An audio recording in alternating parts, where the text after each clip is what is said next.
Bismillahirrahmanirrahim. Assalamualaikum warahmatullahi wabarakatuh. Selamat pagi Sobat Podcast PBZN. Pada kali ini kami ingin membawakan topik mengenai kuburan. Wah, serem dong gitu ya. Kuburan, apa yang kalian ketahui? Apa yang teman-teman ketahui mengenai kuburan? Tentu teman-teman semua kalau mendengar kata kuburan pasti horor gitu ya. Ada sesuatu gitu ya yang membuat kita takut gitu. Kuburan itu adalah tempat peristirahatan kita yang terakhir, dimana kondisinya itu ya gelap, bau gitu ya, lalu kadang juga kotor gitu ya, karena di alam bebas gitu. Dan kalau kita melihat film-film yang menceritakan tentang kuburan, itu pasti mengenai horor gitu ya. Di dalamnya tuh tidak ada siapa-siapa gitu, gelap. Lalu kita renungkan ketika kita menjadi mayat gitu ya, menjadi mayat yang dikuburkan di dalam tanah. Kondisi kita sendiri, tidak ada yang menemani, rasanya kesepian gitu ya, pengap gitu, terbungkus dengan kain kafan gitu ya. Kita dihadapkan ke kiblat, tiba-tiba ada yang datang menanyakan gitu ya, menemani kita. Ada yang menemani kita, orangnya yang super ganteng gitu. Ada yang menemani kita super menyeramkan, itu ada. Jadi apa yang kami ingin sampaikan kepada teman-teman, bahwa sebenarnya kuburan itu sangat dekat kepada kita. Bisa jadi dia ada di rumah kita.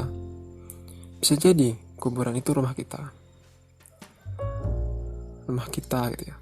Kos. Rumah kedua orang tua kita yang kita tinggali saat ini. Kenapa? Karena mungkin banyak dari kita yang melalaikan pedoman hidup. Apa itu pedoman hidup? Pedoman hidup, panduan hidup. Nah, panduan hidup kita apa gitu? Al-Quran ya. Jadi dimana ada sebuah hadis yang diriwayatkan oleh hadis riwayat Muslim yang menyatakan bahwa janganlah jadikan rumah kalian seperti kuburan, karena setan itu lari dari rumah yang di dalamnya dibacakan surat Al-Baqarah. Menurut Syekh Muhammad bin Shalih Al-Utsaimin, beliau menjelaskan bahwa maksud dari hadis ini adalah jangan meninggalkan sholat.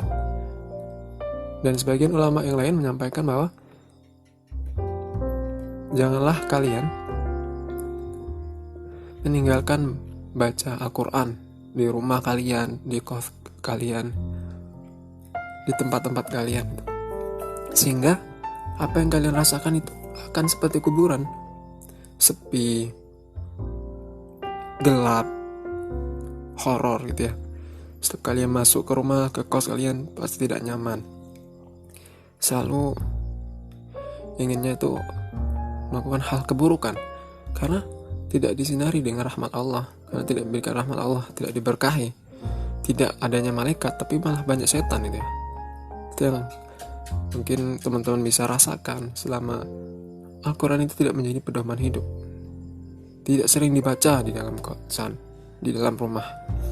Apalagi di bulan Ramadan kali ini kita dianjurkan untuk senantiasa membaca Al-Quran, karena bulan Ramadan adalah bulan turunnya Al-Quran. Bahkan bukan hanya Al-Quran, seluruh kitab-kitab, kitab Taurat, kitab Injil, itu diturunkan di bulan Ramadan. Kalau teman-teman mendengar ceramah Ustaz Hanan Attaqi itu, dan teman-teman semua jadikanlah bulan Ramadan ini sebagai tilawah time gitu. Kapan lagi kita diberi umur, alhamdulillah, sampai bulan Ramadan, kita harus memanfaatkannya dengan sangat baik. Kita diberikan sebuah musibah pandemi corona COVID-19, itu menjadi kesempatan kita untuk senantiasa di rumah, untuk senantiasa mentadaburi ayat-ayat Al-Quran. Membaca Al-Quran itu menurut Ustaz Hanan Attaqi tidak hanya membaca, tapi mentadaburi, membaca terjemahan, lalu mendengarkan kajian, dan mengamati sekeliling lingkungan kita atau tafakur alam gitu. Banyak hal-hal yang bisa kita lakukan. Mungkin ini yang bisa saya sampaikan. Lebih kurang mohon maaf. Wabillahi taufiq wal hidayah. Wassalamualaikum warahmatullahi wabarakatuh.